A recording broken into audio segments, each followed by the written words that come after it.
आसंतु नजर पकाइबा आजिर पाणीपाग अपडेट उपरे। राज्यरू मौसुमी विदाय नेबा प्रक्रिया जारी रही। आज राज्यर किछि अंचलरू दक्षिण पश्चिम मौसुमी वायु फेरी जाइछि। आसंता 2 दिन में संपूर्ण ओडिशारू मौसुमी फेरीजिबाकू परिवेश अनुकूल हेउछि। आंचलिक पाणीपाग विज्ञान केन्द्रर सूचना अनुसार केवल ओडिशा नुहे आसंता 2 दिन में सारा देशरू मौसुमी विदाय नेबा पई पाणीपाग अनुकूल हेबारे लागिछि।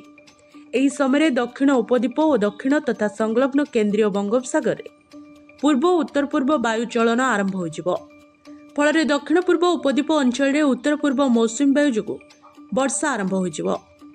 आसंता काली कोरापुट मालकानगिरी जिल्लार किछि स्थान में बिजुली घड़घड़ी सह वर्षा हो पारे।